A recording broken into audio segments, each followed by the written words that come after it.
I always think that being number one is the worst place to be in. Right. Yeah. I do not know why, but a big part of it, a lot of literature I read talks a lot about when you're prideful, you fall and stuff like that. So I always think that when you're number one, you're in the most vulnerable position because number one, you're on the hilltop. Everyone is having a target on your back.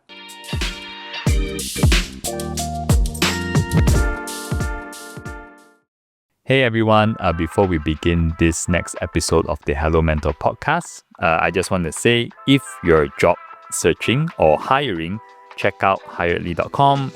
We are not just another job platform. We make it easier to find the jobs that people actually want, and we help companies stand out to hire the right talent.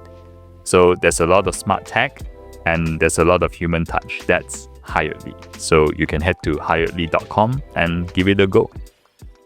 Hello to another episode of the Hello Mentor podcast. We have Peter Yong here today with us from Mr. Money TV. Hello. Hi. Thank you very much for inviting me. Yes, thank you. Pleasure to be here. Thank you for taking the time to come here. And I rather than me kind of introducing you, I would love for you to kind of, in your own words, kind of describe yourself and what Mr. Money TV is. I think in a very simple word, I'm just a guy who actually had a camera and put up some videos online. And today we run a media company. And our media company owns a couple of brands, Mr. Money TV, FAQ, REOK, The Coffee Break. So while I play one of the main hosts in one of the main brands, which is Mr. Money, which is most people know me for. The mission of the company ultimately did not really change much, which is that we believe that we can help people make a more informed decision or smarter decision to live a better and richer life. And so that comes down to all the different type of channel we have, including one of our latest one, which is Figuring It Out. It's a Gen Z adulting podcast that helps you to make better decisions. Yeah, that's pretty much it. Oh, wow. Okay. Oh, I actually didn't know about that. I'm going to check it out. Figuring out, I'm going to ask you some questions about this new channel. How many channels do you have running right now? Currently, we have about 5 channels running. Right. Yeah. At one point, we had about 6. Then we realized that it's too stretched. So we decided to drop it back down. I see. Yeah. And these are all on YouTube, isn't it? Yes. Most of our brands are on YouTube except The Coffee Break. Right. The Coffee Break is more of a daily newsletter and podcast that summarizes all the news. So you get all the news that you need in just a 5-minute podcast in the morning. Yeah. Or either you can receive it via newsletter. Right. We have about 25,000 daily subs. Right. The open rate is also quite impressive, about 50+% every day. Wow. Okay. Yeah. Oh, I love it. So it's essentially, even though you're very well known as like Mr. Money TV, but basically you evolve into a media company. And in fact, yes, a media company that is sort of very focused on the new channels, right? This digital channel of the distribution of that. That's right. Oh, yeah. Amazing. All right. Okay. And I'm so curious. Like, obviously, we read different accounts of how you started, and there's a story about initially you were, before this, you were doing insurance or something like that, right? Making 250,000 a year. And what made you go from? Because by the way, I always find that it is sometimes when some people, when they go into entrepreneurship or starting something, it's because they were somehow pressed to do it, Yeah. But at 250,000 a year, you can live a very comfortable life in Malaysia. So what made you do it? I think I just went a little bit crazy. I always tell people this thing, right? Like when you'll be an entrepreneur, you got to be a little bit crazy. You got to be a little bit obsessive with certain things that you want to hit. It's like yourself, right? I'm pretty sure by today you have other alternatives to make money other than running Hiredly. And let's be honest, some of it could be much more profitable to your own pockets. Right. But I think that you need to catch on certain ideas. And for me at that point, the idea that caught on to me was, number one, I didn't quite keep selling again and again. As you were saying, I was doing insurance and I was doing unit trust. So a big part of my job is actually selling. And I do have a team under me, but I'm also encouraging them to sell. So I like the education part. I just didn't quite like the chasing the target and selling. Right. I feel like there are also a lot of people who can't afford to buy any products, but they need financial education. And that somehow became like a virus that got in my head. And I was thinking, how do I help people who can't pay me money by buying products from me? Right. Yeah. So that was the first thing that hit me a lot. Right. Then, as I was dwelling on that, the time I just got married. Then my brother-in-law was in the fintech industry during that time. So he started telling me a lot of conversation that they have with authorities, the government and stuff like that. And a big part of the national direction is to try to help people like this by making financial product more accessible via online channels. And that's why we started seeing stuff like stash away, robo-advisor, all the different kind of things, and banks were required to provide more inclusive methods to actually take care of the B40 and M40. And when I started seeing that at the time, I thought to myself like, hey, what can I add value to this scene, right? And I knew what I was good at over the years was really educating people, because in order to sell you a financial product, whether insurance, unit trust, a big part of it is actually educating. And so I thought, if you are able to combine the whole education thing, and right now with YouTube, that time we just started watching YouTube on phones. And I just looked at it, I thought like, I think there's a chance that people will start watching a lot of financial advice just on their phone. Right. And they'll get themselves educated, because we started Googling on like information, how to do this, how to do that. In fact, I learned how to edit video by watching YouTube. Right. And I thought like, hey, I think it's just a matter of time, right? People will Google and say, how do I invest money, right? Yeah. And there needs to be some sort of a Malaysian context. Right. So that's when these few things just got into my mind, and I was like, I just can't don't do it. It's not so much about I want to do it, it's I can't don't do it. Oh, right. Yeah. And so you're so compelled, and then I just started putting videos online, and then CK came along and helped me, and yeah, here we are today. Oh, wow. Amazing. I mean, I can kind of relate to it a little bit, like, as in like you sort of discovered something that there's clearly something missing, right? Yeah. Right? There's clearly something. There's a gap, right? There's a gap right there, and you feel like, hey, I want to do something here. There's a clear gap. But you obviously didn't know whether it's going to work out or don't work out. Yeah. That's a pretty big bet. And also very interesting, you talk about like sales is like an educational process. Like you're trying to educate the client. But at the same time, sometimes the incentive is not aligned, right? Because you're trying to make a sale. That's right. At the same time, you're trying to educate them, That's right. Whereas if you're just purely doing education, then you're, I'm not sure what the right word is, but there's less distraction, you're less conflicted. right. You just purely focus on education. You're really much more focused on what you can do for people rather than what I can get out of it. Right. And I guess, yeah, so you had like a good kind of like income stream, and then going to like YouTubing, obviously there you would have a theory like you can make money from it, but you don't know, right? Yeah, that's right. Yeah. So when I did that at the time, a lot of people would say that I'm crazy. Right. Because you're already earning quite well. Right. You have a clear career path that can make you money. Maybe not glamorous, but you're making money. Right. I think I had a crazy wife as well who's willing to support me, who's willing to say, yeah, go ahead. If it makes you happy, give it a try. And we had a baby at the point, you see. Wow. So it was really, really crazy, right? Wow. Yeah. And I think that's why, as much as cliche it sounds, I always tell people this one thing: if you're starting a business because you think you're gonna make a lot of money, don't start a business. Yeah, that shouldn't be the main reason. Yeah. You can start a freelance if you want to make money. You can start a small operation if you want to make money, but don't start business. Right. Because right. chances are for a very long time you're not gonna see money. Right. I know. Right. And I still remember that time, right, when I went out and I talked to people asked me, hey, what's so great about your idea, right? Building this Mr. Money TV thing and doing FinLate Media. I said, anyone can do it, but so I told them this one thing. I say, you have to understand that anyone who can educate an audience like how I did and can relate it back to products in practical usage of it, most of these people are very good salespeople. And they are earning very well in the sales field in finance. Right. There's no reason for anyone to give up a 300,000, 400,000, 500,000 salary Right. with job security to go and educate people for free. Right. And And if you ask me, what's the barrier of entry into my business? That's that barrier of entry. Right. Because knowing their sound mind is going to do that. Right. And anyone who wants to do that with full passion probably has never sold successfully. Right. Yeah, that's the issue, right? Right. Like you can talk about, oh, I want to teach someone about finance, but you probably never sold a financial product in your life. You probably never invested successfully in your life, and now you're teaching someone to do it, right? And that's how you make money out of it. I'm not saying everyone's like that, but there are quite many who are like that. Right. So I would say that the argument here for me is that to do well in it, there are already other ways to make money. So you don't need to take so much on this. Right. Yeah. So basically someone that's already sort of like selling very well, which is the skill that you need, right? To start something like that.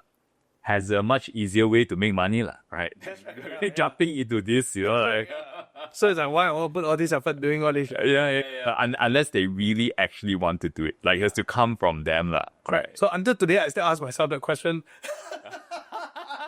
how will one make you do it? Why am I still doing this? I can actually make more money doing other things, right? Right. Yeah, but okay, you definitely have that answer. And a big part of it is just you're so obsessive that you want to see something happen, right? That comes down to the vision of the company. Right. And you mentioned about how your crazy wife will support both of you. And how much convincing they have to, like, because I feel like sometimes when you want to make big leaps like this, you do need some of your support system to be on board.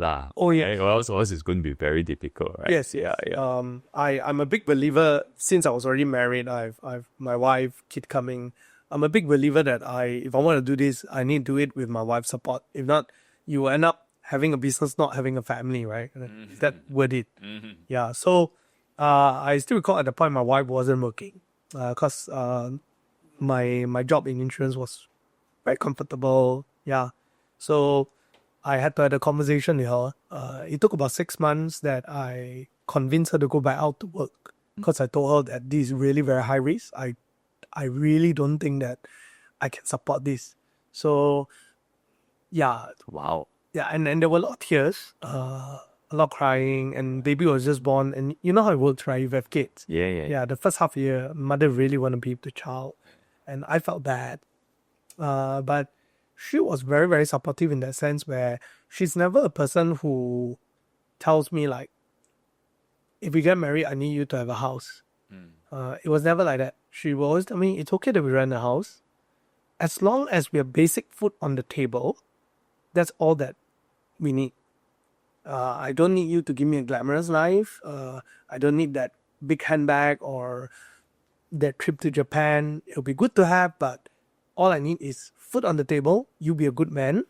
And that's all that matters. Wow. Be a present father. Oh. Right. Although I think being a present father is not something that I did very well.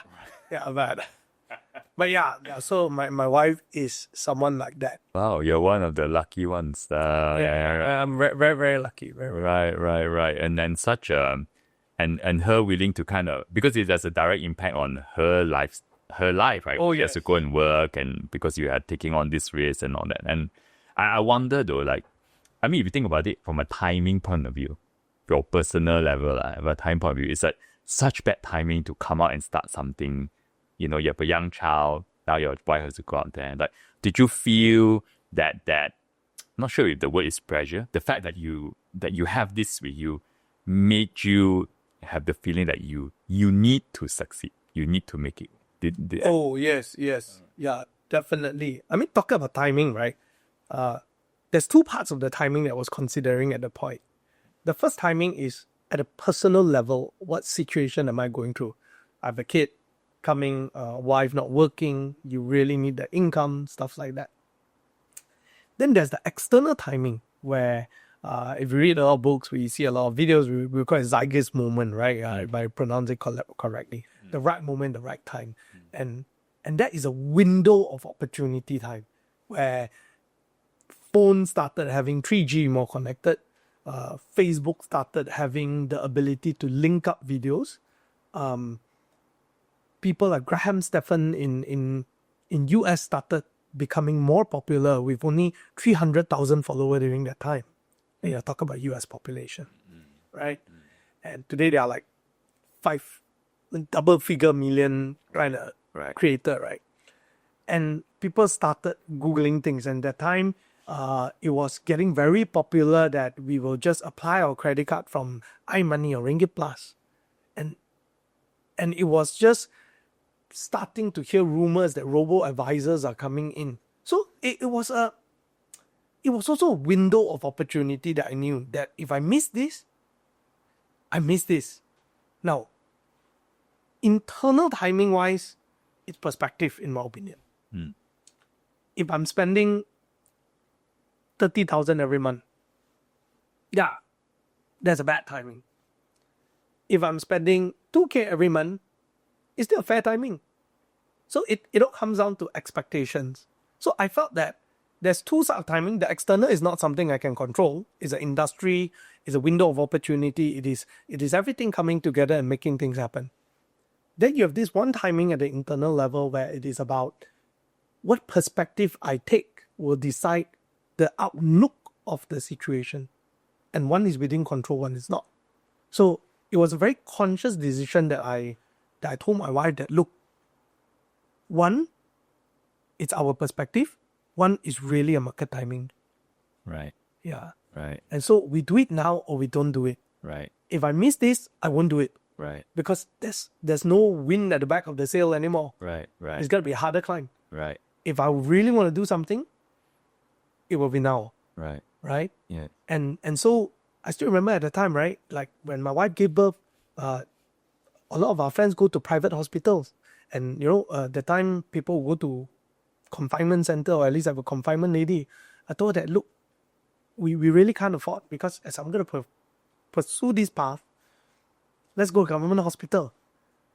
I'm just going to buy herbs from Chinese restaurant, cook it myself. I'm going to be your confinement man. Yeah, and because of that, I'm the one who shower my kids. Right. I feed my wife all the confinement soup and everything all during the first child.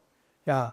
And yeah, I mean, along the way, things got better. By my second child, it was better. But yeah, concerning timing, I think that's the perspective that I always take to evaluate every single situation in my life, even in office, even in decision to expand the business or not. It has always been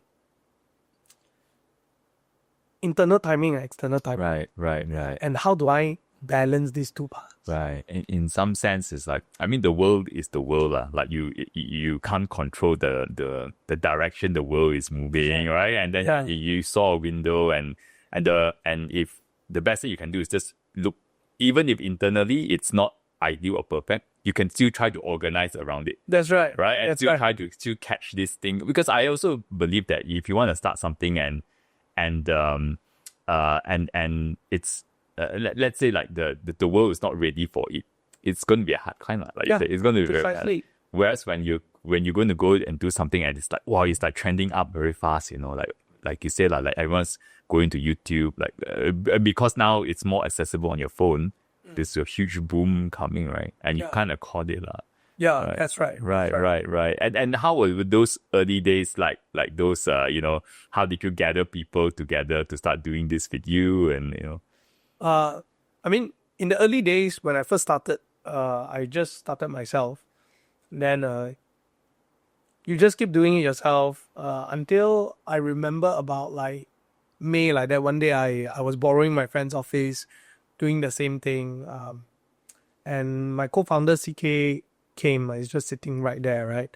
And then the time we just graduated, then he told me, he said, hey, I saw one of your videos.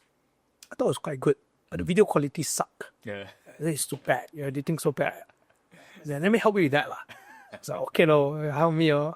So he took out his own DSLR, everything on it. He started helping me. And so I didn't really bother pitching because I think that is a crazy idea.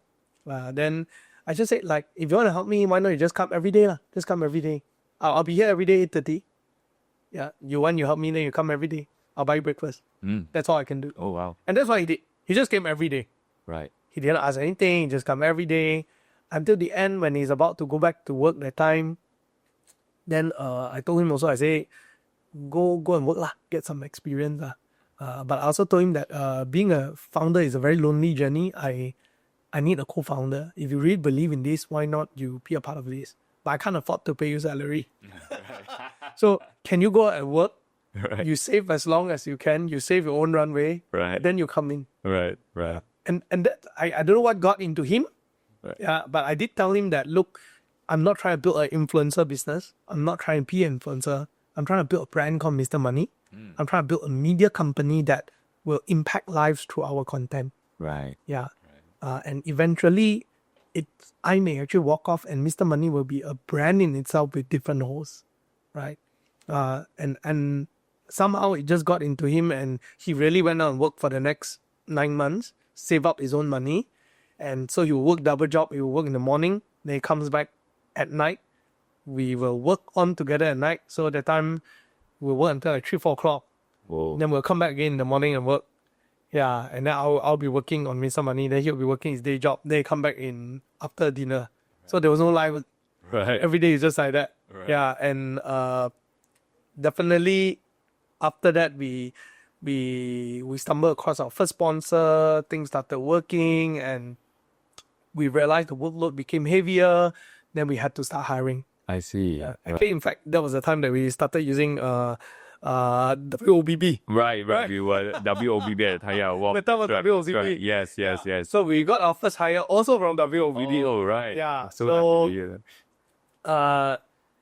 and from that day on, it was you're just hiring, right? In initial days, hiring for Mr. Money was tough because people don't know who you are. Yeah. Today, it's slightly easier. Initially, explaining to people about the business was also very hard. So the approach that I took was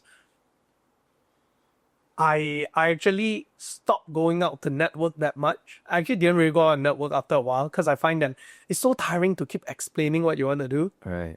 Yeah, I think you probably went through that before. Yeah. And I just decided, you know what? I'm just gonna bury my head and do my work. To the work, right? Yeah. And so for about a year plus, I really didn't bother going out to meet any investor, talk to anyone, telling people. I just do my work.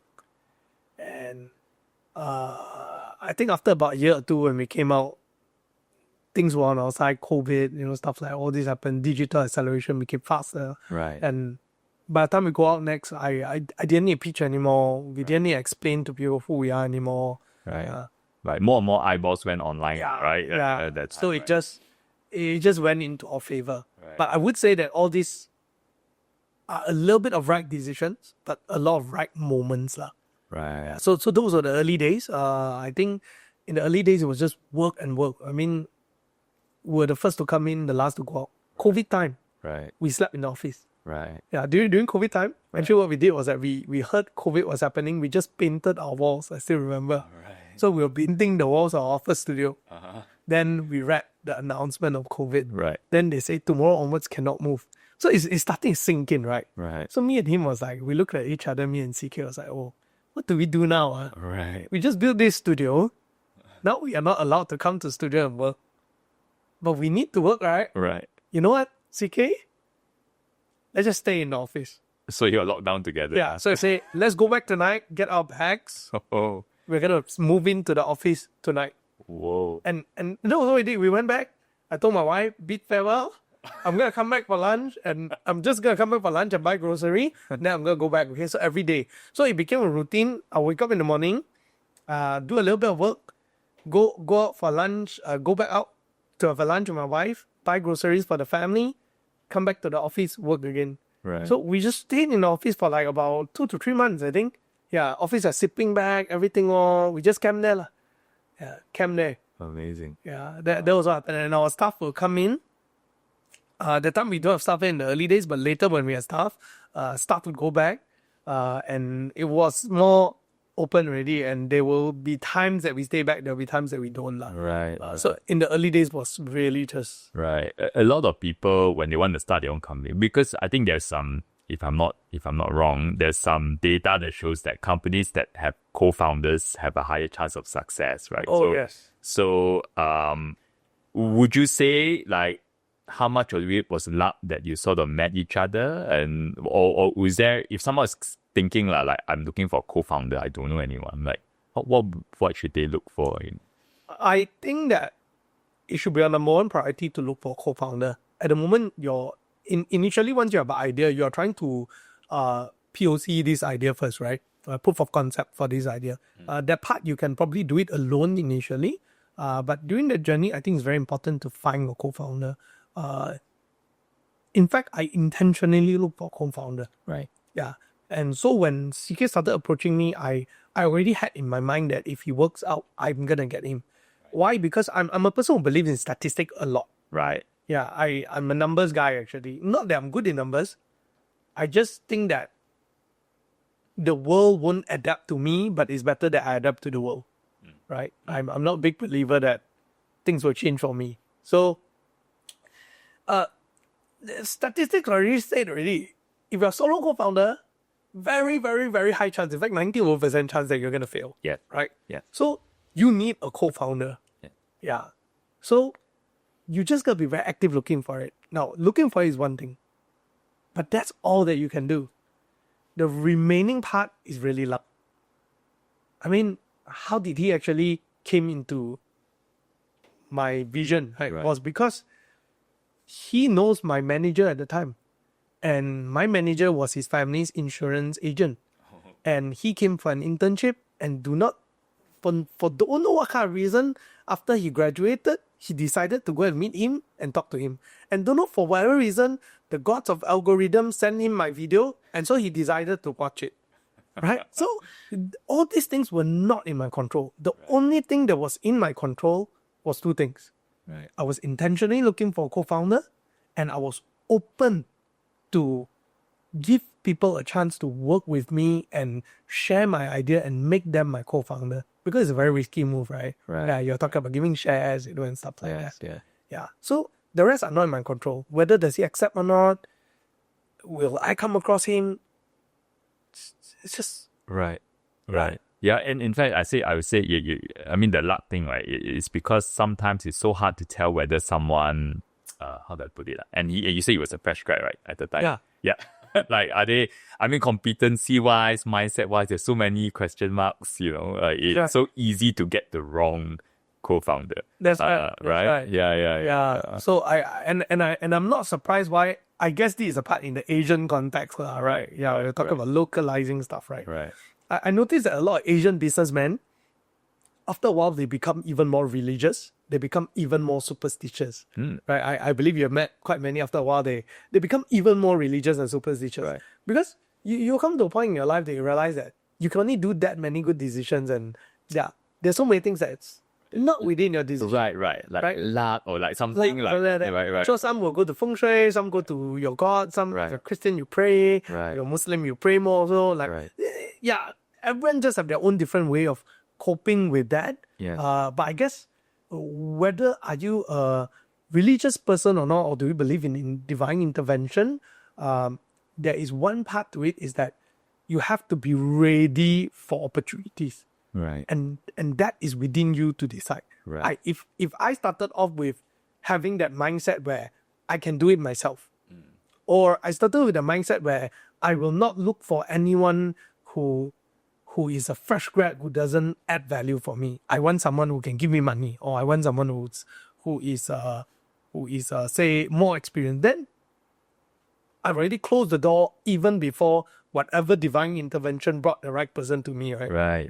Yeah, So, right. Yeah, you also have to play your part. Right. So you yourself can go with it with an open mind. I suppose a lot of it is also a bit, I mean, there's a bit of instinct and intuition, right? Like, I think this guy can, something like that. Right. That one is over the years of experience of looking at people that also have a very high chance of getting wrong, right? Right. Because along the way also I met a lot of people that caused me trouble. Right. No. So me too. Even though I am in the recruitment business, I'm sad to say that you don't always make perfect decisions, right? When it comes to people, it's hard to say, right? That's And I always feel that sometimes the more experienced someone is, like the more they communicate better, it's harder to tell, whether or not they can really do the work or not. Yeah.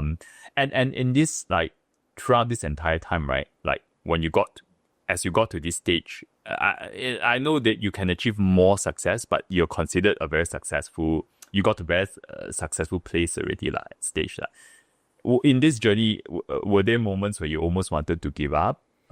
Were there, or like, well, was it really tough? Do you have like moments where you like almost run out of money lah or whatever? Because like it's so common when you're building a business. Yeah. I think firstly, I wouldn't consider myself very successful. I would say that we're okay. I've seen people who are much more successful. So, but I'm grateful for where I am, right? Now, in the second part is whether are there moments that I feel like giving up. I would say plenty, right? I think anyone who went through business just like yourself, plenty, man. Like, was it money related? Not because of company, no money. Because I think I am quite fortunate that business-wise, we have always been very okay. Never an investor, just make do every time. Great. We can afford to make some mistakes and stuff like that. But the money part that will make me sometimes feel like giving up on is the money is not going into your own pocket because you choose to reinvest it back into a business. And sometimes you'll question yourself like, hey, everyone is going for a Japan holiday, right? And my wife and my kid until today haven't gone for a Japan holiday. You can choose to pay your staff significant amount, right? But I mean, not very significant in their perspective. It will always be that way, right? But in my opinion, will be like, wow, right? But I could have used this money for my own good, right? But is it fair to say that? Not fair to say that as well, right? So it's much more of an emotional thing.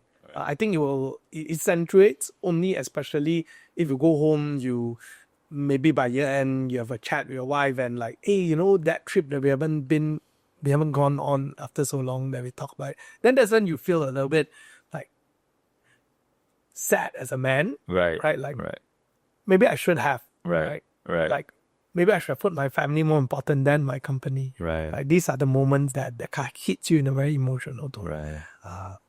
Now, then challenges wise, I think for me, the biggest challenge that very often make me feel like giving up is usually culture. Yeah. So especially as the company is growing from like, say, 10 people to more, the company for a very long time at that stage when we are in 7 to 10 people, I was just sharing with you that you are everyone's best friend and everyone is your best friend. Yes. Right? And you're so tight. You really trust each other. Then you choose to expand further. And as you expand further, there will be days that you start realizing that you're no more that close to your staff because right now you need to train middle management. And when you have a layer of middle management, chances are you're close to your middle management, but you're not close to your ground staff anymore. Right? And when you handle things right now, you're going to be a bit more tactful as well. Yeah. And so you start realizing that you have probably about 10% of your company who are your best friends. You have 10% who hates you because they don't quite understand you at all. You have 80% who's indifferent about you. Right. I mean, this is a very pessimistic way of looking at it. Right. Generally, it is still everyone believes in the same thing. They are still striving for it, but it's more about personal relationship in this aspect. Right. And I guess me being an extrovert and a relational person, that's when I always ask myself, is this really what I want in a company? Like, is this what I built the company for? And then you just got to ask yourself and remind yourself that, no, I didn't build this company to make a lot of friends. Right. I built this company because I believe that the content we are making is going to make impact to help people live a rich and better life. So what if my staff don't love me or they don't think that I'm respectful and I'm not respectful. They don't think that they don't idolize me or they don't see me as a best friend. Right. Or I'm just irrelevant. Right. Does it matter if, let's say, that's their perspective of me, but they believe what they do is doing good for people? Right. Then you need to tell yourself that, yeah, it's okay. Because ultimately, the goal of the company is not for me to have a best friend or for them to think that I am some great Jedi or something. Right. Yeah. So I think this is a part that I'm learning to adapt. Yeah. Because for a very long time, like I say, I'm always a very good friend of my staff. Right. because in a very small setting. And now as it goes bigger, I need to accept that I'm no longer the best friend. I'm no longer a mentor. I'm no longer a coach to everyone, because these are the things that I tend to identify myself Right. a lot with. Right. And so I would say the challenge, these are the things that really, really hit me very hard as an entrepreneur. Yeah, and I'm learning to accept, which I know that if I want it to be bigger, I mean, for you, someone who has a 70 packs company, you've probably gone through that. Right. Oh, it's messy. It's messy. I tell you. Yeah, it's still messy now. I'm still figuring out what's the best way to lead a 70-person team. I mean, I was saying to you before we started recording, like at the peak we were about 120, and then it was like you just see the company evolves. And I again, like it's not a science, right? But I did hear someone once told me it's something like from 1 to 10 headcount, you have a certain culture. Then when you double or triple, like from 10 to 30, like you enter a different type of culture. And then 30 to 90 is something. There's something along those lines. So, and you're right, like you tend to, it's not as personal anymore. Oh no, from a relationship point of view, like you may not know each other so well anymore, and it does change. And actually, you also mentioned something very interesting about, like, I use my own words, like in order for a company to succeed and everyone still focus on the right thing, ultimately every company or business needs to remind themselves why they exist in the first place. What they're trying to do, what's the goal, right? Like, so as in like Mr. Money has a goal in terms of what you set out to do. Like Highly has a goal, and when people talk to me about, let's say, staff retention and stuff like that. By the way, I would love for companies to have amazing staff retention. But what sometimes I am also very cautious when I talk to people is that, but if you obsess too much about it, people tend to forget, actually, why is the company here? Like, then the people start thinking about the wrong things, focusing on the wrong things, and ultimately you want a team that is there because they want to be there. Obviously, you want to pay them well and all that, like, as much as you can, but everyone should be very externally focused, like look outside. Right. Whereas it be goal focused. Yes, goal focused, and remember why we're all here. We're not all here to like have a good laugh. But if you're goal focused and you're all having a good laugh, that's great. Yeah. Right. Something like that. Right? That's what I would love for that to happen. But yeah, it's one of those things that you learn as the company gets bigger. Like, where do you balance this? How do you balance this and stuff like that? That's right. Yeah. And so how long did it take, by the way, for you to start becoming a company, quote unquote? In some sense, revenue must come in, right? You must have what do you call it? Is it like sponsors or partnerships? How do you see we run media campaigns for companies. So it could be called a sponsorship, it could be called a marketing campaign. Yeah. Right. Mostly campaign is the most common way. Campaign right. And how do you land this first campaign? Here's where I think that in today's day of age, things are very different. So I landed my first campaign. The first one was just being known online and someone contacted us. Second one was when we had a community event, a marketing person from a bank came and they decided to engage us. So I am quite grateful that so far I've not reached, only this year we started reaching out for business. Last time it was always coming in. Our problem was more, how much can we take? Right. At the point, right? These days we intentionally expand, so we are reaching out. Right. It took us about a year, close to a year. So 2019, I put up my first video. If I consider there and then is the beginning of the project. Right. By end of 2019, we got our first. That's pretty fast, right? Isn't it? I don't know. I don't know. I have nothing to compare to, but my gut feeling is like it's quite fast. Healthy, not very fast, but healthy. Healthy. Like maybe in the media space is considered average or above average, and because I didn't have much income, right? And there's only 2 co-founders, and we were without salary, so you're profitable in a fake manner, right, from the beginning. But by our end of second year, we were very fortunate, and here's where like, I say, I feel bad to say this, but COVID was a tough time for many people, but it became a very good time for us. Because a lot of marketing effort were forced to be digital. Right. And so we became Right. the immediate option. Right. Right. Right. At first, it was exploratory. To today, digital marketing is a must. Right. Right. So we ride the wave quite well. Right. And like that. Right. So we are quite fortunate in that sense. Right. How many videos do you think you have kind of put out there before that first campaign came in? If you count by average one video a week, that's about 50 videos. 50 videos, right? Yeah, 50 videos. 50 videos. Yeah. I'm asking this more because if someone is like working to build something, you just want to put it out there that, it takes time.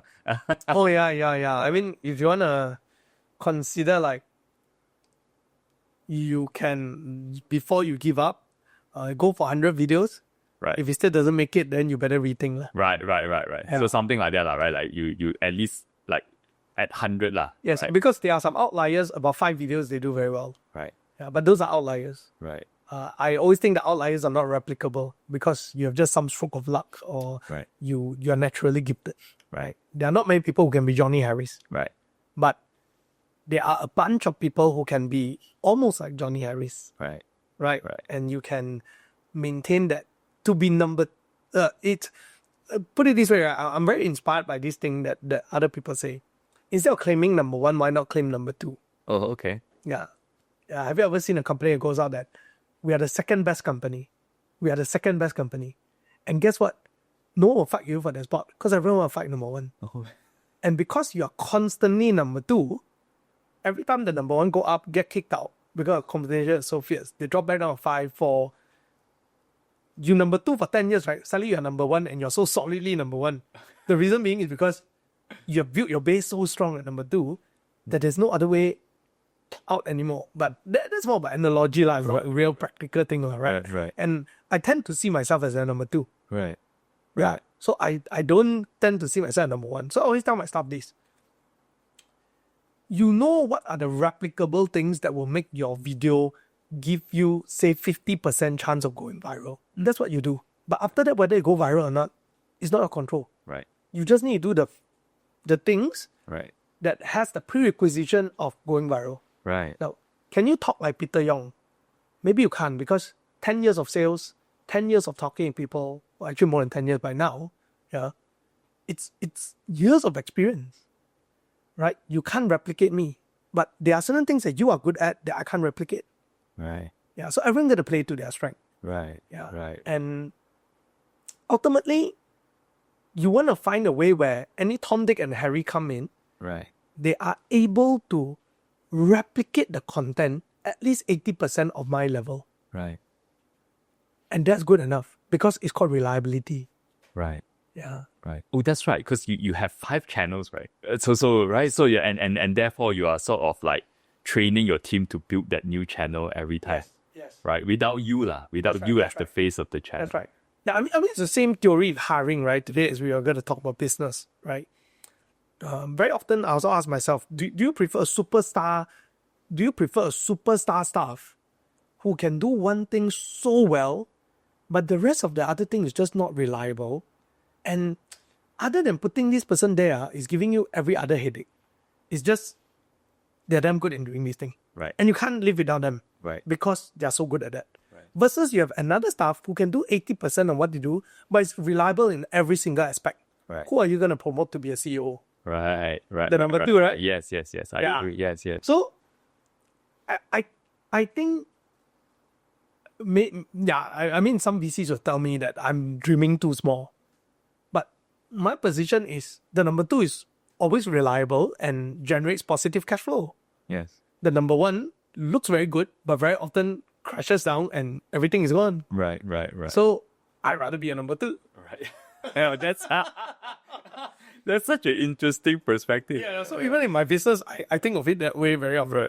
Right. When you inspire, wait, don't say we are number 2 lah. You say number 1 lah. Right, But right. that's how I operate.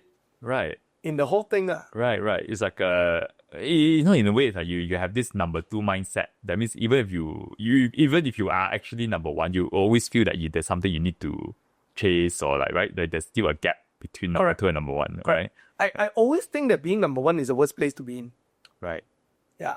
I do not know why, but a big part of it, a lot of literature I read talks a lot about when you're prideful, you fall and stuff like that. So I always think that when you're number one, you're in the most vulnerable position, because number one, you're on the hilltop.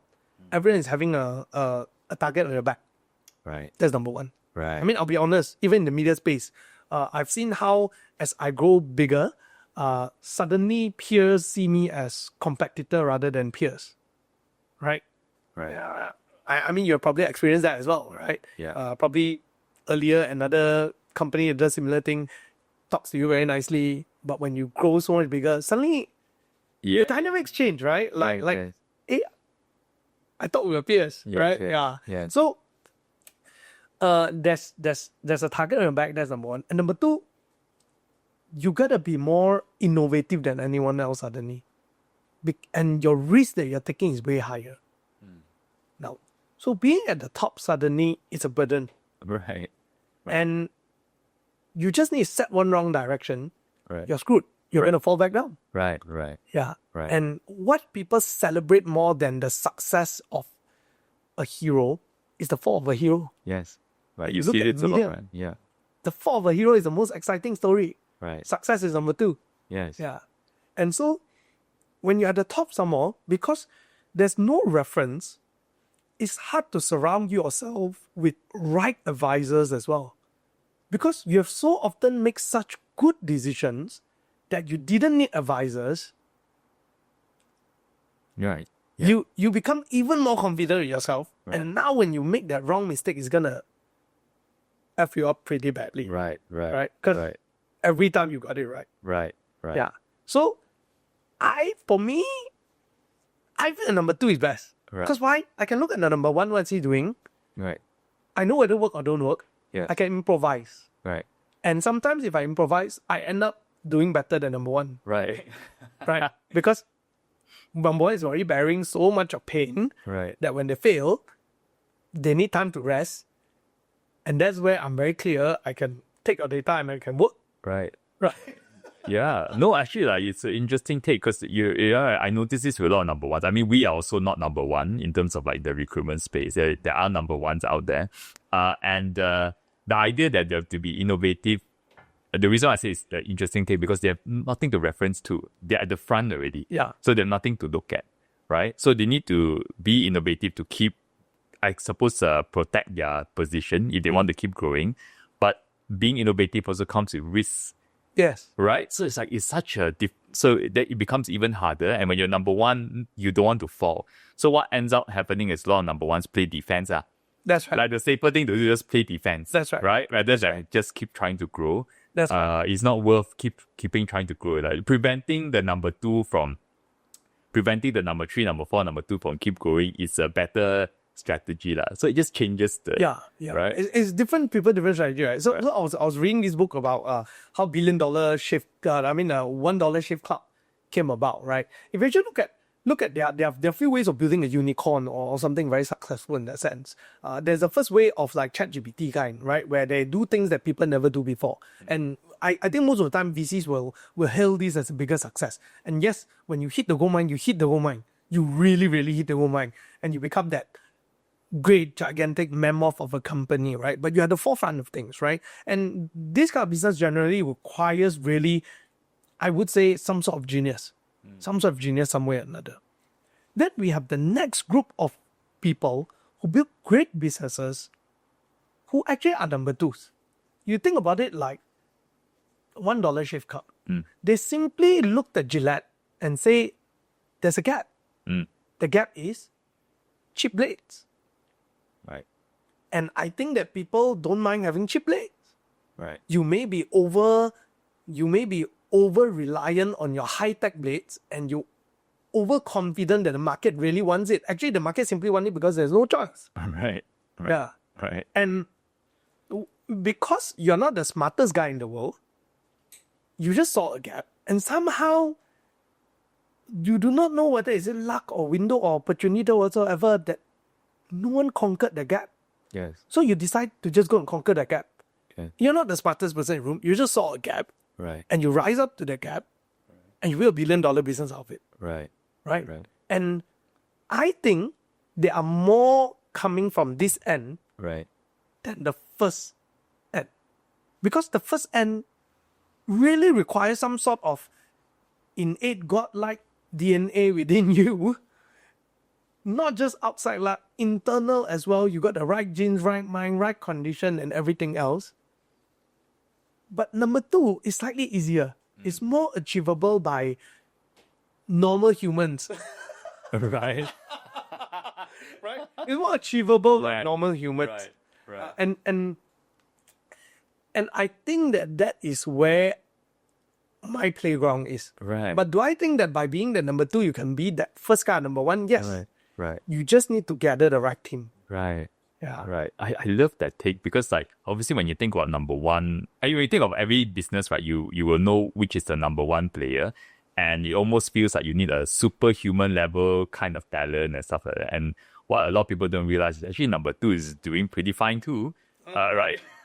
And you don't number 2, number 3 doing pretty fine too. I mean, even in terms of success, financially, etc. Right. And you may not need that superhuman kind of ability, and it's a lot more accessible than people think, right? That's right. Yeah. Also come down industry like I mean we're in the tech space, then it's a little bit of a different talk there. Yeah. I think tech tends to be a one winner kind of game, lah. Yeah, tech, lah. Yeah. So it also depends on the industry, but yeah, that's my perspective of the thing, right? Right. Where how are we supposed to be? And in terms of being number 1, number 2, I think also there's a sense of pride in number 1 where, like I say, there's a lot of blind spots. Right. Number 1 tend to have a lot of blind spots. Right. Because they did it, and therefore There's no reference, right? there's no reference. Yeah. Right. But number 2, we have a lot of reference. We have more clearer things of what are the blind spots. I mean, think about it this way. Meta is actually number 2. Friendster was number 1. Right. That's right. Yeah. First, they go into the market, the first they conquer, Yes. and they learn from their mistakes, they build their things. Yes. That's right. Also, together with timing as an issue. Yeah. Amazon was probably the number 1 Right. that we can talk about. Right. Yeah, but as they grow their business and they scale into their mammoth size today, a big part of it was AWS, right? Yes. And AWS, they're definitely not number 1. Right. They just combined one side with the other and made their own version of number 1. Right. But in the individual space, they may not be number 1 to start with. Right. Yeah. So, yeah. Right. There are a lot of things in some sense. Yeah. Not saying that you should just copy other people, but there are references that you can look at and you can sort of replicate, and you can still be successful, right? Yeah. Even if you're not like creating something from scratch. Yeah, that's right. That's why I'm always very happy that I'm not the smartest guy. Right. Yeah, and I think my philosophy is same. Today, if I hire anyone, if I hang out with anyone, if I'm the smartest guy there, something is wrong. Right. You better get out of this group. Right. Yeah, until today, I'm like that. If I feel I'm the smartest guy in that group, Right. I will spend less time there. Right. So I mean, related to this, right? I'm going to segue to more of if you think about starting like a media company or even a YouTube channel, a lot of people want to go on TikTok right now and create content and all that, right? What do you think is people often misunderstand to be easy, but it's actually very hard? I think explaining things to people is something that people thought is very easy. Teaching people things is actually very hard. To train someone, to educate someone, to explain things in a way that people can understand and breaking down things, it's really not easy, right? It requires a lot of thought process and understanding how people think about things. Right. Yeah, so you gotta have a very good understanding of heuristic learning, right? Which is how people learn, right? Yeah, that's number 1. I think number 2, a lot of people think that you can have 1 or 2 video and then you meet success. The truth is no. Anyone who do well in the media space, right, have no live one usually. Real, no joke. Like, one of the reason if you notice, my personal brand is not very strong. Is because I choose to have a little bit of a life. Right. Because imagine if I'm having dinner with you, right? I'm doing video all the time, you know. Right. And it looks like I have a glamorous life, but actually my 2 hours chat with you, Right. I only spend half an hour chatting with you. The other 1.5 hours, I'm actually editing my videos to make sure that I look good during this dinner. Represent to people that this is a fruitful dinner. But is it really that fruitful? Right. I expect you're referring to those like influencer type, right? That's right. That's right. Right. So that's number one, right? And number two, to create consistent content. Now, a lot of people thought that to create consistent content, one of the most number one question that a lot of people find it challenging will be, how do you have so much of content? Yeah. Now, in order to have a lot of content, you need to be very well read. You need to be a person who have opinion of one subject, million of opinion on one subject. Right. Yeah, which is actually very hard. So there's this saying that goes with, when you're a master of something, that's when you can look at one subject with multiple perspectives. Right. Yeah. So I'm thinking, right, for me, this cup is just a cup. Right. If you give a Japanese Zen cup craftsman, he can talk about this cup for half an hour, man. Right. Or 2 hours. Yeah. Right. The color, the pigmentation, the oven bake, the whatnot. Right. For me and you, it's just a cup. It's just a cup. That's right. Yeah. That's about it, right? And so I would say that if you want to be a knowledge-based TikToker or content creator, you better have very good understanding on one subject matter to enrich your depth towards it so that you can have multiple opinion on one subject. Right. That's a transferable skill to other matters later. Right. Number two is definitely the consistency of time that you're going to be spending, because that 2-minute video you see requires days of editing sometimes. And so you may be underestimating that it's an easy job to do. It's definitely not easy. Right. I mean, just think about this podcast setup, right? Yeah. It probably took them about 1 hour for them to set up half an hour before that. If let's say it's already done up, during the setup when we sit down, it took them another half an hour. After this, they take back. If they're gonna be really, really cutting down, making sure that everything goes smoothly and with the right sequence and all, they may spend at least 1 day. Yes, in fact, I would say that, for those of you who's kind of listening, right, like, I mean, we're obviously in the room right now and the people in the room doing the work, but actually even before we are in the room, there's so much work that went into it, right? Like inviting the guests like yourself, like researching, getting questions up, like there's an entire process before we even start recording. Then it's an entire process after you start recording, right? That's right. So the thing about content creation today, you have to understand that there's actually a lot of background work, and you gotta be ready to pay that price for the background work. Yeah. Which means a lot of time, which means you're gonna sacrifice time and time on things that matters. Right. So you need to ask yourself, is it worth? Right. And that's the main reason a lot of people talk to me about, they want to set up a brand, they want to set up another podcast with us.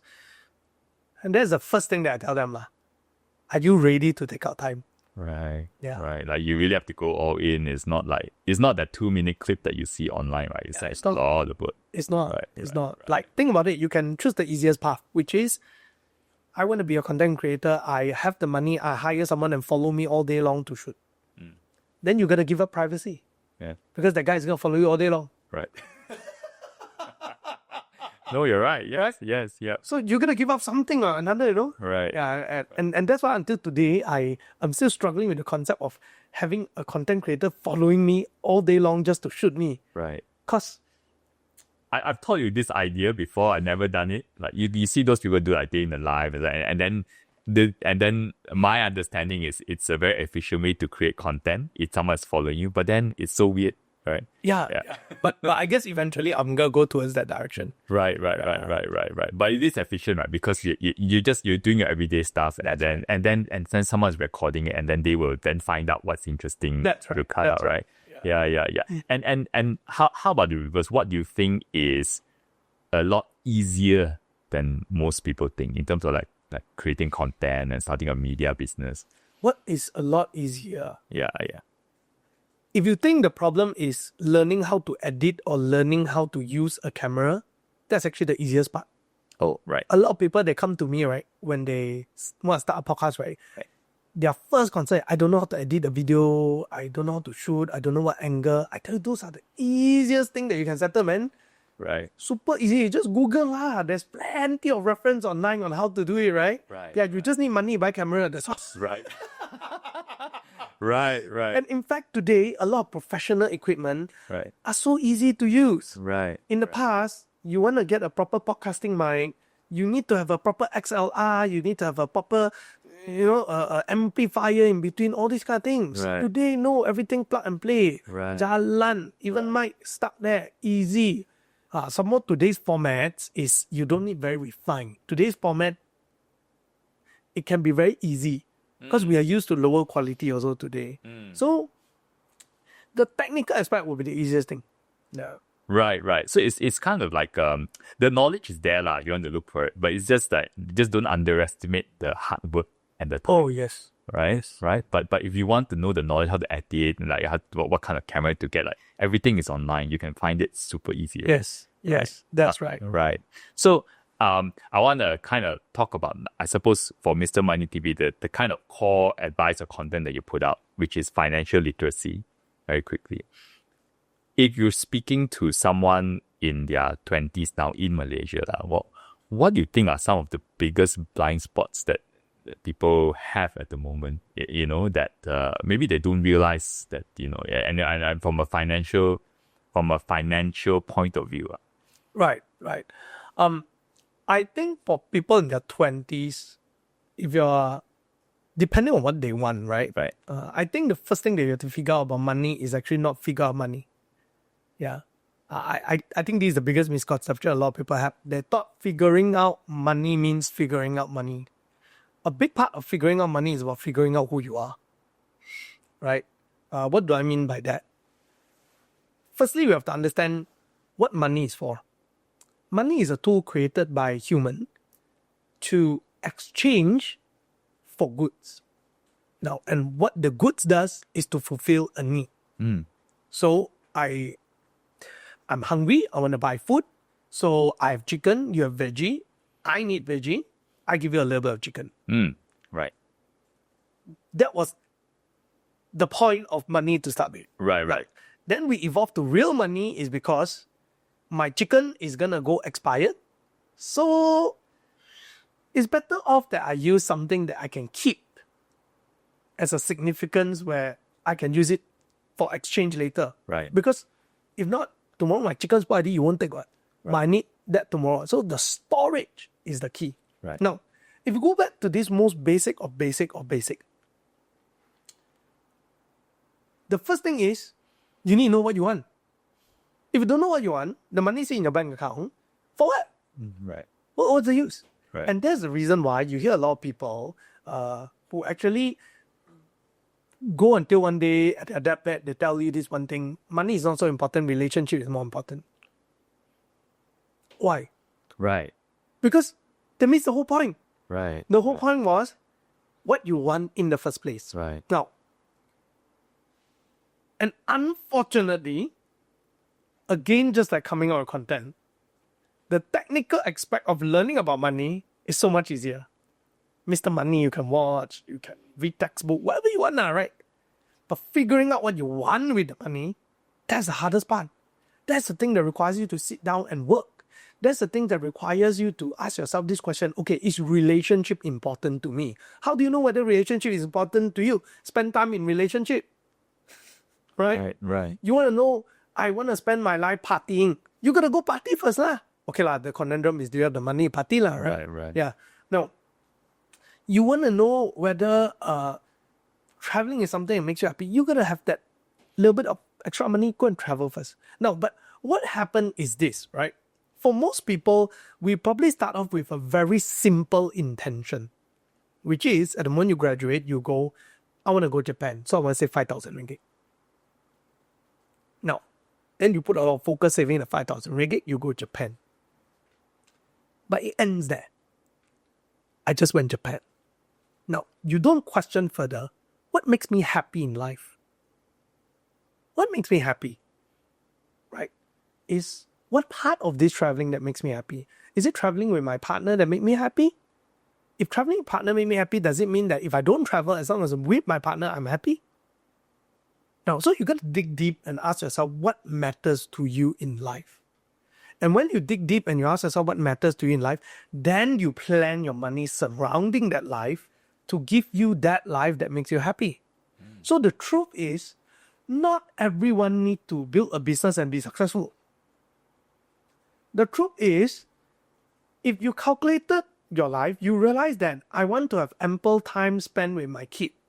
I want to have ample time to what matters to me is that first 3 years of my kid's life, not the later 5 years. It's the first 3 years. Sending them to university may not be the number one priority. Then maybe you want to find a job where it gives you flexibility. By the time that your kid is there, you can let go of the business or your job and spend time with them. Right. Then you are happy. Right. So my point is this, right? If you are young, if you're in your 20s, don't think about money first. Yes, you need the basic, some emergency saving and all, because just to test out whether you like cocktail or not, you're going to have money to buy cocktail, lah, put it this way, right? But that's not the priority. The priority is to figure out what makes you happy as a human being. Right. Then you design your life and then you move on. Like for me, it's quite clear. It is not about money. Right. It is about that obsessive compulsion to achieve that whole idea that I can help B40s or M40s or T20 to understand money better and live a great life by making better decisions. And that became an obsessive compulsion that I have to live life with. And that makes me happy. Right. And yes, it's selfish that it makes me more happy than anything else that I can think of. And I feel bad that sometimes spending time in the office doing that and spend less time with my kids. Right? And now as a dad, I'm adjusting back. Right. Right. To want to spend more time with my family and so on. Right.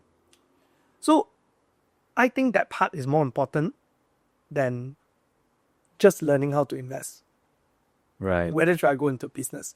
Those are very easy one. Right. Right. Very easy learn one. Right. No, no. That's such a, it's a bit like, I mean, no one should just think of how to make money for the sake of just making money, lah, right? Because at the end of the day, money is just to enable you to do something. That's right. right. So, and if you don't have any plan to do something with it, then Yeah, the money just sit there, right? At the end of the day, you're going to regret. right. So I like to use this analogy. You want to go Penang, so you buy a car. Right. That's your dream. You want to drive to Penang, right? So you buy a car. Right. But after you spend on the car, then you love the car so much, you started decorating the car. Right. You start spending more money, building up the car to even better. Right. After a while, you decided to change the car because you want a nicer car. And you live to the end of your life, you realize that you haven't drove to Penang. Right. And you go like, why did I buy the car? Yeah. Right. Oh, I love that analogy. Right. What's the goal, right? Yeah, in fact, as you're telling you, I was also thinking about like knowledge is the same. Let's say someone says, I want to be a very smart, knowledgeable person, and you go pick up a book about, let's say, how to, how to grow a garden and stuff. But you're not going to grow a garden. I mean, it's not the best analogy, but you don't do something just for the sake of doing it. If you don't know how you plan to use this. That's right. Right. That's right. And what is some very common financial advice that you hear a lot, or you think that it's kind of popular, people believe in this, that you believe is actually not true, right? And people should just disregard it? There are some controversial one and non-controversial one. But let me start with the investment part. Sure. Right. Sure. I think the first thing that you have to remember when it comes to financial advice, that I think it's a very common mistake. A lot of people think that they have a rank of what kind of assets are considered risky and non-risky. Okay. To give you an example, people say the bond is less risky. Unit trust is slightly more risky. Equity, which is stock market, is more risky than crypto is the most risky. Right. I don't quite agree. Right.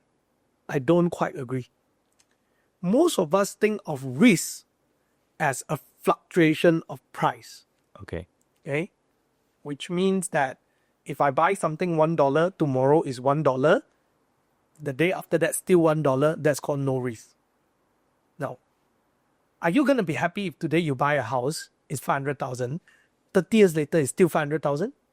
No, of course. No, right? No. Then you'll complain, right? Right, yes. No risk. Yes. Right. Quite doesn't go up, doesn't go down. Right. Yes, yeah. Eh? Yeah. Right. Then why are you complaining about risk? Right. So, Right. perception of risk itself is wrong in my opinion. Right. Now, price fluctuation means that the price can go up. But if it can go up, it can go down. Right.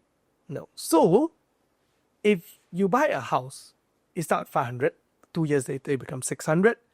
The year after that it becomes 520. Right. The year after that it becomes 480. Right. The year after that it becomes 650. Right. So it goes up and down, like stock. Right. Goes up and down, up Yeah. and down, up and down. And probably at the end of 30 years later, you're looking at 5 million. Are you happy? Yeah, of course, yes. Right. So I think risk should be looked at in the context of time. Right. How long do I have? Right. How? Oh, okay. Right. Yeah. So if you are saying that I want to go Japan next month, then yes, a low risk means I have my money in cash. I can't be putting in the stock market. Next month, stock market drop, then I can't go Japan, right? Yeah. Yeah. So in fact, to put the risk even lower is to exchange it into Japanese dollar immediately, Japanese yen immediately, so that I don't even have fluctuation to deal with, right? Yeah. So that's called low risk. But if you're looking at retirement one day, you want to save up for future, so that say your kids can go to school or something like that. Putting your money in something that doesn't move in price is more risky than you put into something that moves in price, right? Right. Because it's not going to move. Right. You put Right. it into Right. it's not going to move. Right. That is risky, man. Right. Yeah. Right. So I think that is the biggest misconception that a lot of people get about risk. They always think of risk is as long as price volatile means risky, means no good, means I need highly technical knowledge. No. Right. You don't need high technical knowledge. Right. The simple explanation of you put something 500, 30 years later still 500,000. Is that risky? In this case, do you love the risk or not? You have the answer for yourself, right? It's not going to work out. Right. So you need something that has more price fluctuation. Right. Right. And you should kind of like, I'm using my own words here as you're saying, you know, I agree that you kind of need to track, I guess, how does this asset move over a longer period of time? Even though the short term, there's a lot of fluctuation, right? That's right. A lot of people are distracted by the short term fluctuation. That's right. But if you track something like, again, I'm not the best financial person, but let's say you track things like stock markets and stuff like that. There's I know what's happening in the US, I don't know the Malaysian one, but if you track like, let's say the index of the stock market in the US over time, you see that actually it's grown a lot. Something like that, right? Even though stock markets are known to, like you say, it's like, this is like a mid-level risk thing or something like that. Personally. I think stock market generally has more price fluctuation. So if you want to consider price fluctuation as risk, then yeah, definitely it's more risky. Right. But I think that the concepts are the same. Whether in life, whether in investment, is not too far. Just the same thing, right? Right. If I stayed back as an insurance agent and unit trust agent, it's less risky. Right. But will I be happier? Right. Oh, right. Yes, And yes. today, do I consider more successful than that time? I mean, obviously, right? Yes. So, Yes. And what and yeah, correct. And the risk of what, right? Like there's financial risk and different kind of risk also. that's right. Yeah. So when you look at risk in general in life decisions and investment, actually is the same. Right. It's not much of a difference. Right. Yeah, the concepts are all transferable. Right. Yeah. Right. Well, I love that take. It suddenly reminded me of, I used to have a corporate job, by the way. So in the corporate job, I was considered like, I was quite a senior level person. So a lot, when I came out to start this company, there were many people who knew me who were very surprised. In fact, one of them actually said that, oh, you didn't seem like someone who would take this kind of risk to start a company, right? Like you seem like a very, very risk averse, very analytical kind of person. And then I remember, I paused for, oh yeah, that's true. And then I replied to him, I said, oh yeah, but you're thinking in terms of, let's say, financial risk. But for me, right, I was looking at the people higher than me in that job. And I felt like, if I became this person, would I be happy? right? And I said, actually, no. So it was like I feel that the risk of staying would be worse. Correct. But I'm not measuring purely financially now, but it's just like the different kind of risk. So I rather go out and like maybe there's some financial risk, but long term wise, I'm happier. Correct. Right, Yeah. right. And it all began with you knowing what you want, right? Right. So the same with investment, Right. a lot of people think that like, oh, Peter is being very cheap, right? Right. This is not like, oh, he's just trying to be cheap. Actually, no, Right. because this will determine what kind of thing you want. Say, for example, 30 years down the road, what you want, right, is actually to have a steady stream of income. You don't care about whether do you have 100 million in your hand. What you want is, I just want 1 million every month. This will determine what kind of asset you're going to choose to invest, That's right. And this will determine, do you need to take crazy risks to accumulate 100 million? Because in the context of if my dream is just a 1 million every year, if I can get something about 10% return, actually what I need is not 100 million. I only need 10 million. Right. Or if I want to be safe a bit, I'm looking at 8%, I'm looking at 12 to 15 million. Right. Right? And that's all I need to accumulate. So when someone come to you and say, hey, Derek, if you invest in this, you take a bit more risk, price fluctuation, but at least you think about it. You get 100 million, Right. And then you go like, wow, 100 million. And then you decide to go for it. You just took unnecessary risks. Right. And now you may not get to your dream. Right. But if you know exactly what you wanted, you could have just said, I'm fine, because that's my goal.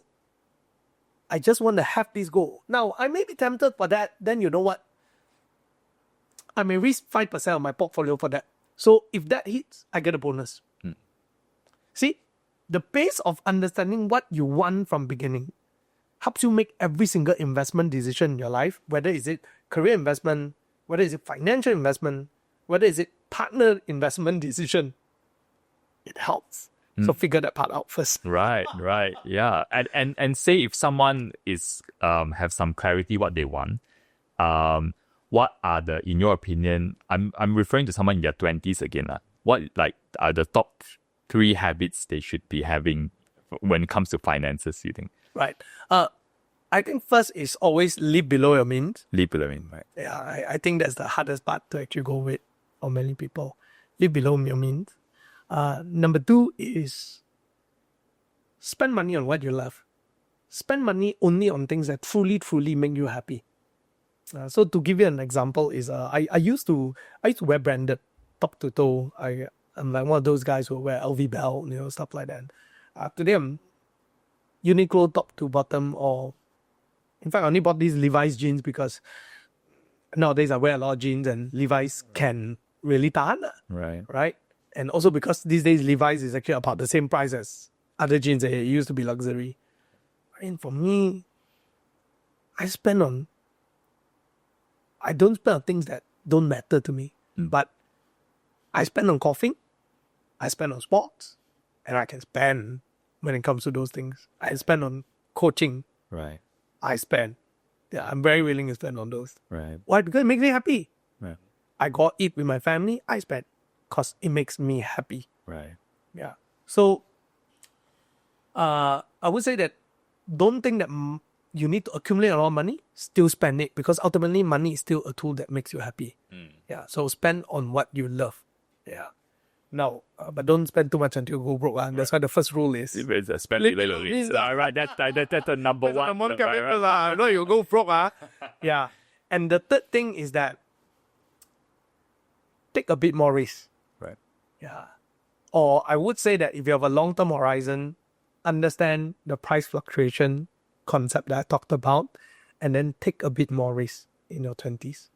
Yeah, because a lot of people in their 20s, I learned, they don't dare to take risks because they feel that they don't have much. Then they only start taking risks when they have more. But what they don't realize is that risk is a two-way street. You have a chance of making more money, but you also have a chance of losing the money. So if you have less, what you will lose. If you have $200, the risk you take is you lose $200. Right. But if you only learn how to take risks when you have 200,000, you're going to lose 200,000. Right. And that's when once you lose that 200,000, you're going to say investment is a scam. I'll never invest again. Right. So always start very, very early with as little as possible. Right. If you can't lose 200 ringgit, you won't be able to bear the risk of losing 200,000, right? And so train that muscle when you're young. Right. And in some sense, it's also understanding and accepting the fact that whenever you want to do something very new, you're going to make mistakes. Like it's part of the same process, right? The only way to learn about money is experiencing it. The only way to be successful in investing is to experience losses in investment also. You have to experience it. And guess what? There's no rule that says that you have to lose $1 million. You can always choose to lose $100. Right. Yeah. And that is something that you have to remember. You better start losing $100 now. Right. So I always tell people, if you're young, go and invest in crypto. Go and invest in stock market. But when I say crypto, I mean the more legit stuff. I'm not telling you pun meme stocks and stuff like that. Legit investment decision. Right? Think about stocks. Invest. It's okay to lose $100 in stocks.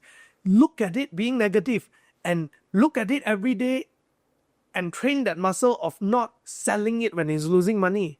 Because when the day comes and you're going to put 1 million inside, you're going to sit down one day and look at the market. When the market dips, you lose 300,000.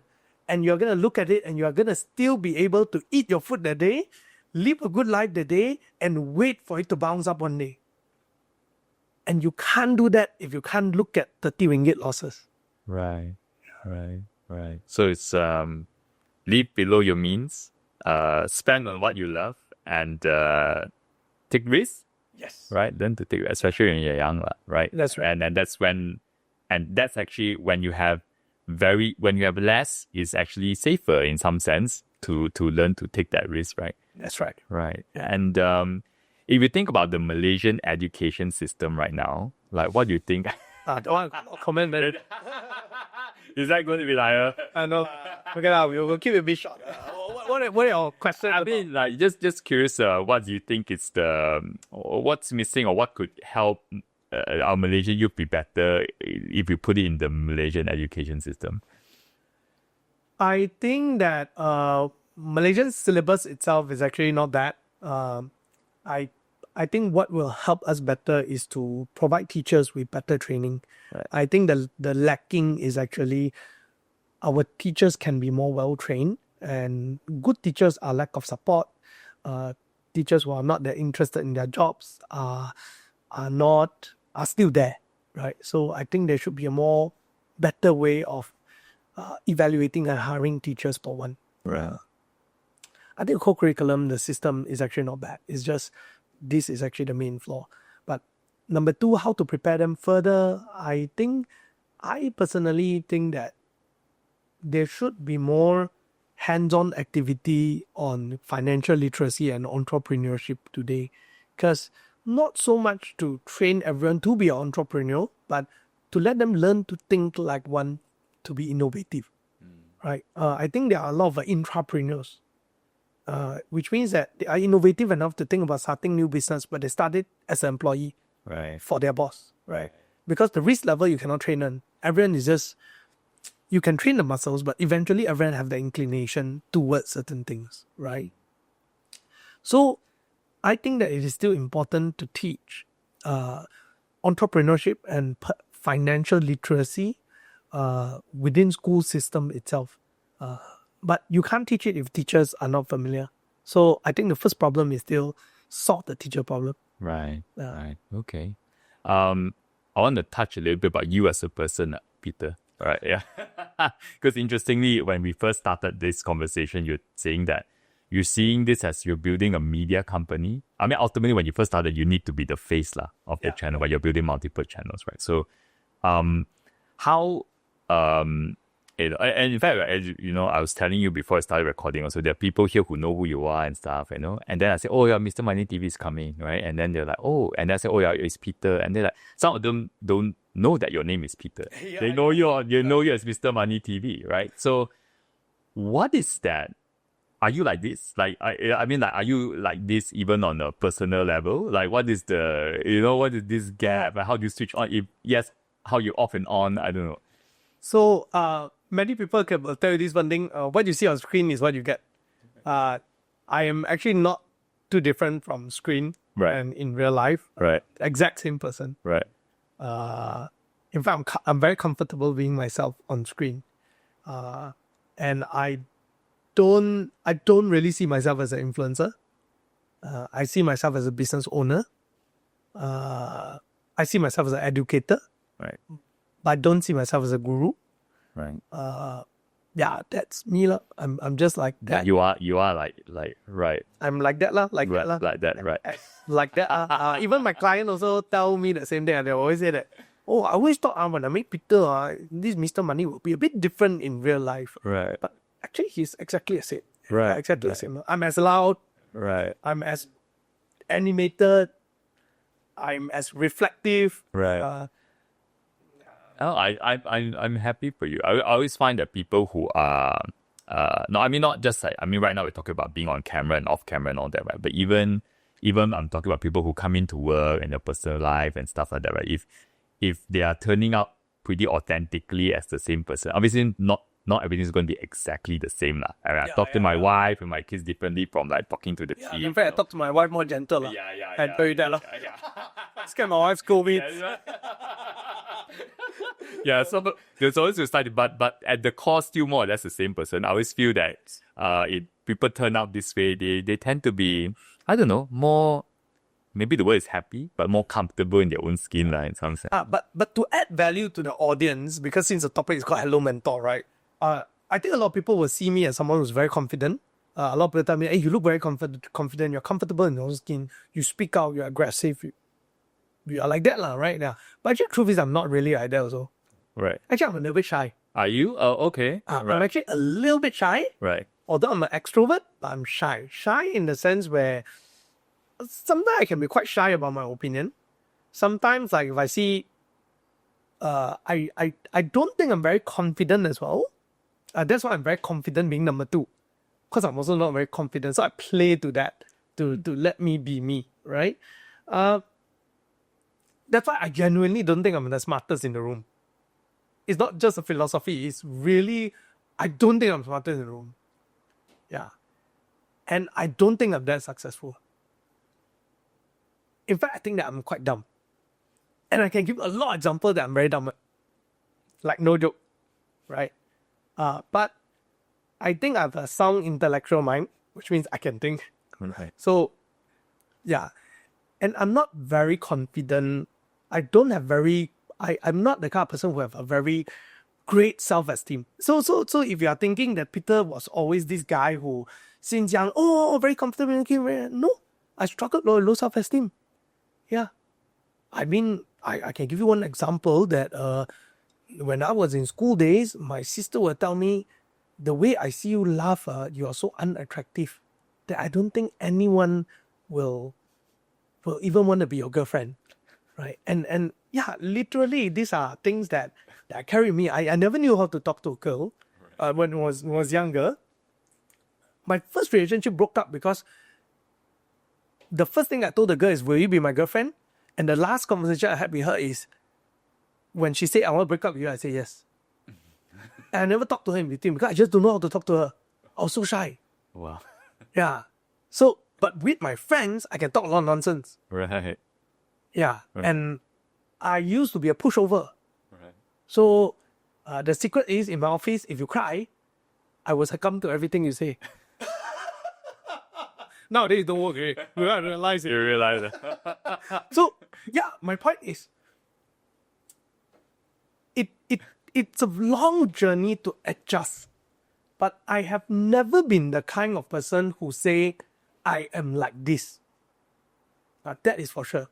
I've never been the kind of person who ever say, I am like this, it's pointless to change. You know, some people go like, I'm like this one, my face is like this one, or the way I talk is like this one, what you want some more? I'm not. You say that I'm very loud, or you say that I behave this way, it's because other people, I feel the same. But as much as I complain, I know the world will not adapt to me. I can think what I want. I can think I'm the most innocent. I can think that I'm the most kasihan person. I can have all the self-pity in the world. the world will not stop to give me an opportunity. The only way to have an opportunity is I change. Regardless of how I think I am, you're not born to be given the right of entitlement to say that because you don't know how to talk, so you're not going to work on it. I've never been like that. Yeah, I've always told myself that if you want it, maybe because my family is very poor. Yeah, I grew up in a poor family where this is a value that was instilled since young, where you're not going to be given an opportunity to go to university because we can't afford private U. You just have to figure a way out to go to local university. And if you want to be a doctor or engineer, you better get a good result. If you can't, you still have to go. You just choose a course that no one knows. And that's why, because I choose not to work hard, so I choose a course that no one knows. Right. I got in a course that no one knows what is it. Right. So, and that became a lot of the principle that I operate. You can adapt. Yeah. So, and as I adapt, it became a part of me. Right. Yeah. And today, if you ask me, I'm complicated in the sense, I don't think I'm very smart, but I'm confident in how smart I am. Right. Yeah. Right. It's a very strange paradox sometimes. Yeah, It's like you feel like something's missing, but you also believe in yourself. Right. Yeah. It's like I know I'm not dumb. Yeah. I know I can think. I know I'm probably average or maybe above average. But do I think I'm smartest? No, I don't think I'm smartest. Right. Do I think I'm very smart? No, I don't think so. Right. I think I work to think like that. Right. Yeah, like that. Right. So that's the true self.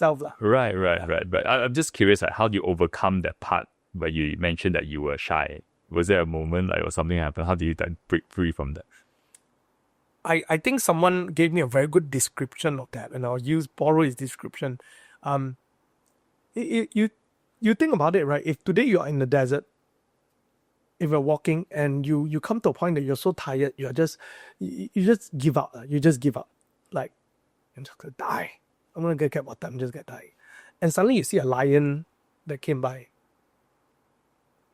It just hit you, right? Like, yeah, I'm gonna die, but I don't think I'll get eaten by a lion and die. So suddenly you have that last ounce of strength to allow you to just walk again. I think if you ask me how I was able to overcome a lot of things is I had no choice. Right. So although like when you asked me just now, like, have I faced any challenges in business that I felt like giving up? And yeah, maybe that's why I don't really feel that way. Yes, while financially in the business, we are quite okay. But I think a lot of times in my life, I'm being put in a position where I have no choice.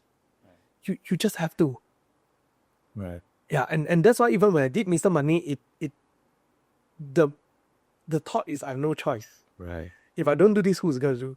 Right. I have no choice. Right. Yeah, and those are, and same thing, right? I ask myself, if I want this, then I have no choice. I have to. Just that. You just have to. Yeah. I'm reminded of when I first came out to start the company. At the time, I was still having some doubts about it. I was speaking to my late father at the time, right? About whether I should do it while having a job and all that. And he actually gave me this interesting, and is it an analogy? I don't call it. You do see the Dark Knight? Which one? The last one. The last Christian Bale one, the Dark Knight. Right, yeah. Yes, or something like that. Yeah. Right? He was in the underground prison. Yes. So there's a scene where he was trying to escape the prison by climbing the wall. Yes. And he always had this safety rope on, and he could never make that last jump. And finally, the way he made the last jump was he removed the safety rope, and then he made it. And I think the whole point of that scene or that part of the story was that sometimes when you feel that you have no other option, you will muster out that last bit of strength. That's right. Right. Something like that, right? Yeah. That's when the magic happens, right? Right. Yeah. Right. Yeah. Yeah, that's amazing. And what's next for you, the company? Like, I would love to hear the 5 different media channels, because I know we focused a lot on like financial education today, but it sounds like you know a lot more, you do a lot more than that. Could you tell us a bit more? Yeah. So Mr. Money TV and the Finlit Media channel has always been for me a tool to do an outreach to educate people. I mean, I'm a very practical person, so I need to make money out of it, right? If not, we can't survive, right? But the next step for our company is that we are thinking in building our own tech stack, which we are thinking about. Actually, in fact, we're working on it. We are building an AI financial assistant / financial planner. So the whole idea is that for B40 and M40, in fun fact, Malaysia has 70 over 1,000 doctors, but we only have 1,500 licensed financial planners. Yeah. And that's the reason why we barely see financial planners. And only when you're richer, you see financial planner. Why? Because they can only serve people who are well-to-do. Right. But what about B40 and M40? Right. No. So we are trying to build our AI financial planner that will help Malaysians in their context to make better financial decisions. Yeah. So that is our next phase lah. And because we have the marketing side of things, we have a media channel. So the whole theory is it is easier for us to do a POC and cheaper lah. Right. Yeah. Because you have a way to distribute it already, right? You have a brand. We have distribution channel. Yeah. So our POC is cheaper lah. Amazing. So actually, in fact, that was the whole thing that I pitched to my co-founder when he Right. came in. Right. It was never to build an influencer channel. Right. It was always to build a scalable AI financial planner. But at that time, there were two things that weren't in. Number one, there was no distribution channel that has to do with finance. Right. Number two is there weren't any generative AI at the point. Right. So this year is also a window of opportunity moment for us when these two things fell in place. Right. We have successfully built a media distribution channel for financial products. Then generative AI came about. So that's our next step lah. Timing's great. And when does this when does it launch like this? So we are in fact, after this meeting, I'm gonna be discussing the launch time. Oh, So I'm gonna find out soon. I'm gonna find out soon. Yeah. But we are launching our MVP soon lah. Sounds very soon, like in the matter of weeks kind of thing, is it? I would say year lah. I wouldn't overestimate Right. things like and the way that we do things, we tend to be a bit more careful as well. Right. So that would be the idea. So the whole idea is that if we are able to, instead of in future, every time when you want to make a financial decision about whether to invest in this or that, instead of watching a full Mr. Money video, right, you can actually just text an AI financial planner. Right. Yeah, and Right. yeah, that helps you to sort things out. Right. Right. And if you want further information, only you go further. Right. So I want to make financial planner affordable for Malaysians regarding whether you are M40 or B40. Right. That is actually the goal that I'm obsessive about. Right. I love it. And because and you mentioned 1,500 financial planners. And I suppose everything is limited by the way, I guess, every business makes money lah.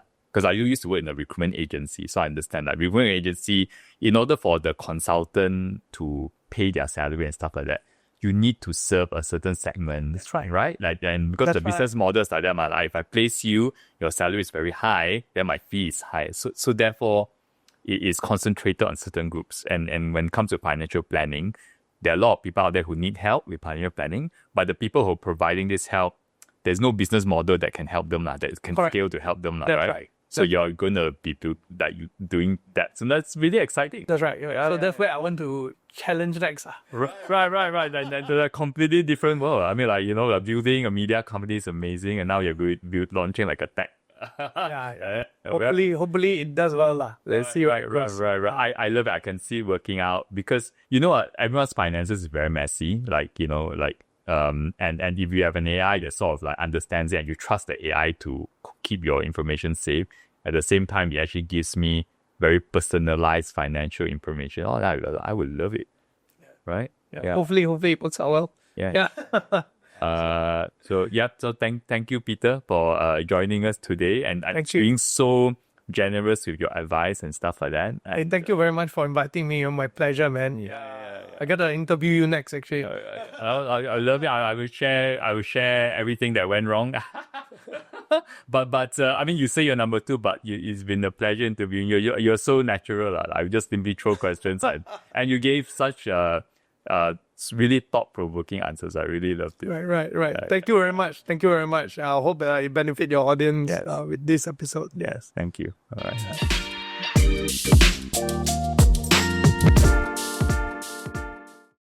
All right, thanks for hanging out with us and getting to the end of the episode.